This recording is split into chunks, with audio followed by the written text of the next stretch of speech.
apanhadas no fogo cruzado de conflitos que já fizeram milhares de vítimas no Iraque. E para comentar a imprensa de hoje, como lhe disse há pouco, está connosco o Gustavo Sampaio, que acaba de publicar um livro. O livro chama-se Os Privilegiados, é uma investigação sobre a classe política. Bom dia, Gustavo. Bom dia. Antes de irmos aos jornais, vamos começar pelo livro, Os Privilegiados. Na capa do livro estão aqui alguns rostos de políticos no ativo. Agora, de outras vezes... Aliás, sim, estão alguns políticos no ativo, sim. Está cá José Lelo. E de outros rostos que fizeram parte da política, agora fazem parte da empresa. Porquê é que lhe chama privilegiados? Privilegiados porque vivem em situação de privilégio e não no sentido tanto de benefício pessoal através de salários e remunerações, mas mais pelo privilégio de poderem, digamos, mover influências dentro da esfera económica e política e capacidade de influência nesse sentido. O que eu procurei fazer através desta investigação jornalística não foi tanto ir buscar as mordomias e regalias de políticos e ex-políticos, mas tentar perceber como é mais preocupante não o facto de, por exemplo, ex-políticos estarem em cargos de administração de grandes empresas e não o facto de receberem grandes remunerações por esses cargos, mas porque as empresas irem contratar esses ex-políticos. E quando chega a números como o de que há 28 cargos em 20 empresas do PSI 20 ocupados por ex-políticos, cargos de administração, ao que se acrescem mais 32 cargos nos restantes órgãos sociais dessas 16 empresas do PSI 20 que têm ex-políticos contratados, apenas 4 das 20 não têm qualquer ex-político em cargos de administração. A questão que se coloca é se esses ex-políticos são contratados pela sua competência, experiência e mérito, ou pela sua capacidade de influência no meio político e pela sua rede de contactos. E isso, na minha perspectiva, é mais preocupante do que os salários, que também são principescos, por vezes com a acumulação com regalias como as subvenções vitalícias, ao mesmo tempo que administram grandes empresas, o que parece algo imoral, sobretudo nos tempos que correm, e é essa a perspectiva que eu também tento apresentar neste livro. Há conclusões? É essa a dúvida, se porque é que muitos homens e mulheres que passam por cargos governativos depois são convidados para ir para empresas? Será mesmo pela competência? Há como uma conclusão se é pela competência e se é pela lista de contactos? Eu deixo esse espaço aberto ao leitor para chegar a essa conclusão. Inclusivamente no livro apresento 2 testemunhos de 2 professores, reputados professores de economia, com perspectivas um pouco dissonantes um do outro. E prefiro que seja o leitor a tomar as suas conclusões, apresento a informação, contextualizo e deixo as conclusões em aberto, não tento sentenciar.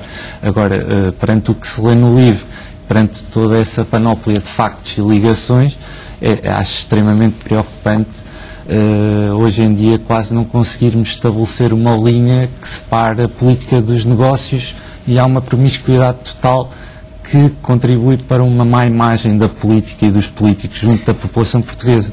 Essa má imagem, muitas vezes, e isso é referido ciclicamente, tem a ver com muitas pessoas que estão sentadas na Assembleia da República, a exercer o cargo de deputados eleitos pelos portugueses, mas que ao mesmo tempo tinham uma vida antes de irem para o Parlamento, e muitos deles mantêm um vínculo mais ou menos regular com essa vida que tinham. Falamos muitas vezes dos advogados, até porque a Ordem dos Advogados ciclicamente também traz isso à coação. E falamos muito de nomeações partidárias. Aqui eu vou à contracapa do livro para recordar que o que está aqui escrito, que Passos Coelho prometeu que as nomeações seriam pela base do mérito e não pela base das ligações partidárias ou da cunha política, usando uma expressão mais popular.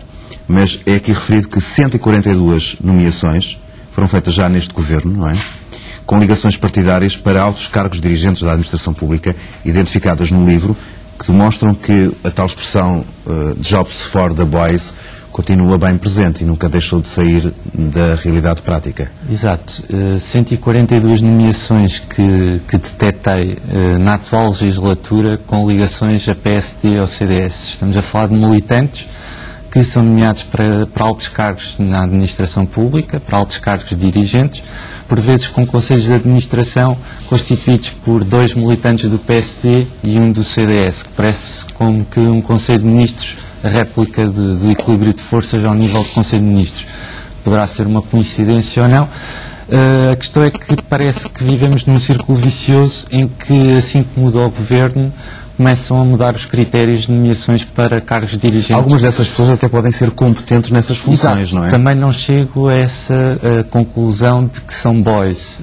Prefiro até usar outra expressão, porque há casos e há casos de pessoas competentíssimas que, por serem militantes de um partido, não é por isso que estão a cometer algum crime e que não possam ser nomeados. Ou não podem entrar numa lista de possíveis convidados porque são... Agora estamos a falar de 142 nomeações e eu não sou uma máquina, haverá mais e embora faça a ressalva de que há uma maior transparência do atual governo nesse sentido porque publica as nomeações no site do governo e agrega dados que antes estavam dispersos em Diário da República, embora apesar da maior transparência depois há falhas nessa publicação e há muitos dados que fui encontrá-los ao Diário da República e que não estavam no site. Portanto, nada disto é extremamente exaustivo, digamos assim, e haverá muito mais que ficou por descobrir, mas estamos a falar de 142 militantes dos 2 partidos no poder numa legislatura que vamos a 2 anos. Portanto, é uma média de uma nomeação por semana, tendo em conta o tempo que este governo tem de exercício. É um número expressivo, o que levanta a dúvida se as pessoas continuam a ser nomeadas pela filiação partidária, pela ligação aos partidos no poder, ou pela sua competência e o mérito. No conflito de interesses na Assembleia da República, o Gustavo pediu esclarecimentos a alguns dos deputados que são aqui referenciados. Alguns responderam? Contactei todos e a maior parte respondeu, exerceu o direito ao contraditório e está publicado no livro o contraditório. Outros não responderam. Quanto tempo para fazer isto? O que é engraçado que os deputados estrangeiros que contactei, suecos, dinamarqueses, britânicos... Porque há aqui uma parte que fala dos outros modelos na Europa. No último capítulo, uma espécie de análise comparativa que não pude desenvolver tão bem quanto gostaria, mas todos eles responderam no espaço de 2 dias. É um jornalista português sem... Qual foi a média de tempo para ter uma resposta? Demoraram imenso e muitos não responderam. Portanto, é uma cultura diferente. Um deputado sueco que em 2 dias me responde a uma série de perguntas, é um jornalista português que nem sequer é de um órgão de comunicação social oficialmente, disse apenas que estava a fazer uma investigação para um livro e que respondeu com toda a disponibilidade e a ajudar-me a fazer o meu trabalho, é um contraste também interessante. E não será porque esse deputado terá menos trabalho que os nossos, não é?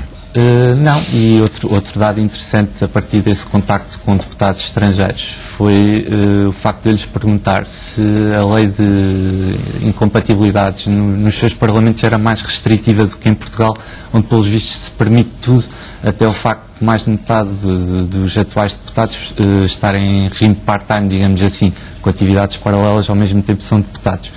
E o que me responderam também todos foi que não há uma lei mais restritiva, não é comum haver deputados nesses parlamentos com outras atividades para além da atividade parlamentar, pelo simples facto de não terem tempo de ser uma atividade full-time, 7 dias por semana, muitas horas por dia, e para eles ser impensável acumularem funções de deputados com funções no setor privado, simplesmente não terem disponibilidade para tal. Portanto, não é precisa a lei, não há disponibilidade, digamos assim. Não tirando mérito a muitas coletividades espalhadas pelo país, parece que os nossos deputados têm um trabalho e vão prestar uma sociedade recreativa de vez em quando, é o mesmo que ir ao Parlamento. Sim, é estranho a forma como em Portugal há tempo de ter várias... Estamos a falar, há deputados com 3, 4 atividades em simultâneo, o que é estranho. Mas mais temos que aprender, se calhar, a gerir melhor o nosso tempo para chegar aos calcanhares deles. Pedro, para gerir bem o tempo, temos que avançar para a imprensa hoje. Começamos aqui pelo Correio da Manhã, que não na capa, mas lá dentro há uma notícia que podemos colar um bocadinho também com o livro, não? Sim, a notícia de que o Estado pagou 13,8 milhões de euros por quadros de Roland Miró ao BPN, como, digamos, para saldar uma dívida do BPN. Um negócio de 2012. Sim, antes da venda ao BIC. Esta semana soubemos que o BIC comprou o BPN por 40 milhões, entretanto já está a pedir 100 milhões de dívida do Estado, portanto o negócio que continua a aumentar o buraco que o Estado português está a pagar pelo escândalo do BPN. Sendo que o BPN, na altura em que começou a precisar da ajuda do Banco do Estado para sobreviver, já tinha dado como garantias outras tantas obras ou mais do pintor espanhol. Exato. Pelo que se lê hoje no Correio da Manhã, o Estado português já tem em sua posse mais de 80 quadros de Joan Miró, o que é extraordinário. Eu visitei a Fundação Joan Miró em Barcelona e não me lembro de ver 80 quadros de Também Miró. não. Se calhar fiquei mais fixado naquela tapeçaria gigante, mas... O que levanta também receios de que até poderá haver algumas falsificações dentro deste lote, porque também não é inédito relativamente às coleções de arte do BPN. A questão que se levanta com toda esta história meio rocambolesca é que a dívida para com o BPN, que na altura foi assegurado pelo Ministro das Finanças, Teixeira dos Santos, de que iria ser o menor possível, o menor impacto possível nas contas públicas, continua a aumentar diariamente e já vamos em vários mil milhões de euros. Isto ao mesmo tempo que vários ex-acionistas e ex-administradores da Sociedade Lusa de Negócios, que era a detentora do BPN, mudaram de nome para Galilei e, através de uma investigação até julgo da SIC ou da Visão, podemos ver que continuam com a sua atividade económica e empresarial como se nada fosse, com ativos em empreendimentos turísticos no Algarve e tudo mais, que o Estado não recuperou. E ficámos a pagar a dívida do BPN e não fomos buscar esses ativos. E estamos agora a receber quadros de Miró em troca de supostas dívidas.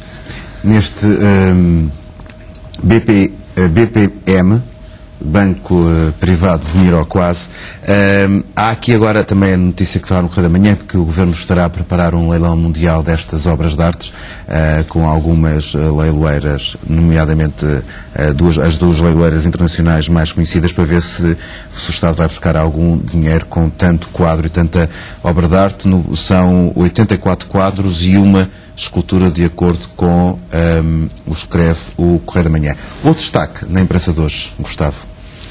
Outro destaque seria, naturalmente, a comunicação do Presidente da República ao país, que aguardamos para hoje à noite.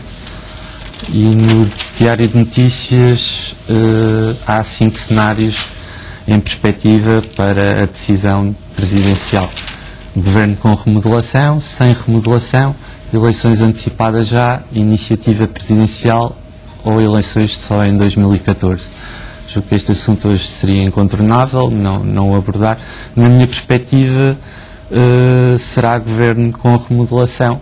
Parece-me que será o mais lógico e provável que aconteça. Por quê? Depois do desacordo entre PS, PSD e CDS de ontem, por não haver margem de manobra da parte do Presidente para tomar outra decisão, nomeadamente eleições antecipadas já, depois do primeiro discurso do Presidente, em que toda a primeira parte do discurso aborda os inconvenientes de irmos para eleições já e como isso poderia ser extremamente nocivo para a imagem de Portugal nos mercados e para também a eventualidade até de subida de juros e disso desembocar num segundo resgate também.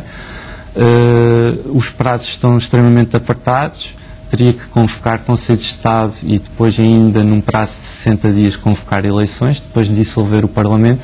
A mim parece-me que seria extremamente difícil ao Presidente tomar essa decisão hoje.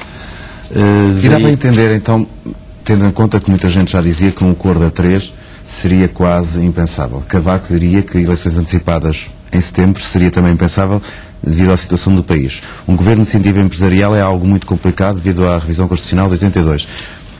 Podíamos ter poupado 15 dias ou não? Sim, na prática sim. A questão é que a iniciativa do Presidente eu considero-a, digamos, conceptualmente correta e interessante. A questão é que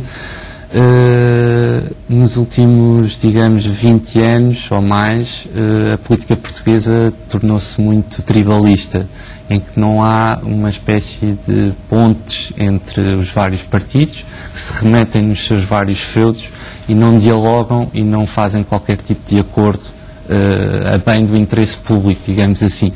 Parece que há uma supremacia permanente do interesse do próprio partido e num clima permanente de pré-eleições, o que é extremamente nocivo para Portugal.